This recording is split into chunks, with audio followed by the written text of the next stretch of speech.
Hi there, welcome to Rose Villa. My name is Hank Dellison, and we are now in the Rose Villa vegetable gardens, and I'd like to talk a little bit about what happens in mid-August. I'd like to brag about some of our successes right now, particularly right in this area. We've got arugula right here. It's also called rocket, and it is generally considered a cool season crop. Mainly because in mid-August right now, wowzer, it is strong. It has a very, very strong flavor. I kind of like it.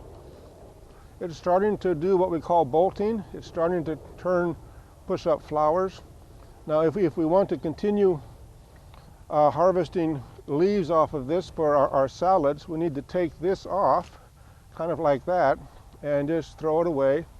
Make sure that it doesn't bolt. Make sure that it doesn't throw up flowers. There's one down here I'll take off.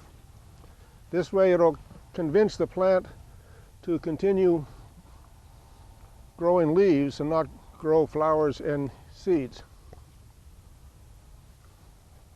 Over here we have some beautiful lettuce. Again, lettuce is a cool season crop, but still, lettuce is pretty tasty this time of year. And this is fresh. This is about as fresh a lettuce leaf as you can get. Over here on my left, potatoes. And these, by the way, are some of the best looking potato plants in this whole 2-acre garden area. Starting to throw up flowers, but that's okay. We don't mind flowers on potatoes. We're going to let these potatoes sit down in the ground for another month or so before we harvest them. Let them get good and big. We also planted carrots along the side of the potatoes. As you can see right here, the carrots, they're starting to come up and starting to look pretty darn good. They're not quite ready to be harvested yet, but I thought I would bring one out of the ground just to see what it looks like. Another 2 weeks, another 4 weeks maybe a month. Carrots are a long crop. And the onions are looking pretty good. They're not quite ready yet. I like to wait till the onions start to form seed heads up here, and even when the onion fronds here, the onion leaves, start to turn brown and start to fall over before I harvest them. So we could even push these another month. Strawberries in amongst the onions, they're actually looking very good. We haven't had any actual berries off these yet, but they're looking nice and green and nice and healthy. I think by this time next year we'll have oodles and boodles of strawberries.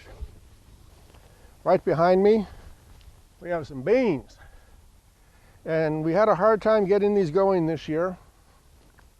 But still in all, I can see right here is a beautiful bean. It's about a week or two away from being harvestable and edible. It's going to be great. We're going to have a pretty darn good bean crop this year from just this structure. Tomatoes, these are doing wonderfully, except for two things. They're actually doing very big. As you can see, they're as tall as I am. They're covered with little green tomatoes. Here's a bunch right here. There's a bunch of green tomatoes right here. We're having trouble this year getting these green tomatoes to ripen up and turn red. And that's true all over the garden area and also all over Portland. Mainly because we're still, even this morning we had cloudy mornings, and we need lots and lots of hot sun to make these guys get red. The other problem we're having with some of our tomatoes, as you can see down here, the yellow on the leaf, yellowy leaves, and they're kind of curled up a little bit. That's a sign of a root rot fungus that's in the ground called either verticillium wilt or fusarium wilt. By the time it kills the plant, the harvest season will be over and we'll be taking the plant out anyway, so I'm not going to worry about it. Look at our pumpkins. This is definitely a success. Let me get over here. Probably 10 or 12 pumpkins in this this patch. So my mouth is already watering from thinking about those pumpkin pies we're going to have at Thanksgiving. Beautiful. Let's move on. Right behind me is a sunflower. You can see this beautiful sunflower. Just earlier this morning I saw lots of bees working this sunflower, which is why we planted it, by the way. If we have bees, we can attract bees into our garden. That'll help pollinate things and help set fruit. So I always like to plant sunflowers in. It's just such a pretty thing.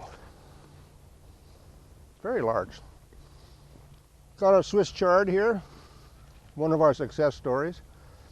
I'd say this is almost the Swiss chard that's taking over the corn patch.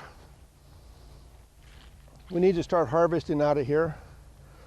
And when you harvest Swiss chard, you just kind of bust it off at the bottom, take it off like that. You should cut it off with a trimmer and then just eat it. Kind of like a popsicle. Very mild flavor. We had a rough time with our corn this year. As you might expect with the wet weather, we planted it early and then it just sat there and kind of rotted. But still we got some corn that actually tasseled out, and we've even got some ears of corn down here. It's not quite ready yet. You can kind of bring it down a little bit to check it out. I'd give it another week. Let those kernels get a little bit yellower. Another week or so. When the tassels start to die like this, that's a good sign that you are getting real close to having corn that's edible. And that is pretty much our garden here. If you want to send me a message or comment or talk to me or complain about me, you can get in touch with me at rosevilla.org/roses. I think I'm just going to do a little watering and then I'm going to get out of here and go find someplace cool to sit. Thank you very much.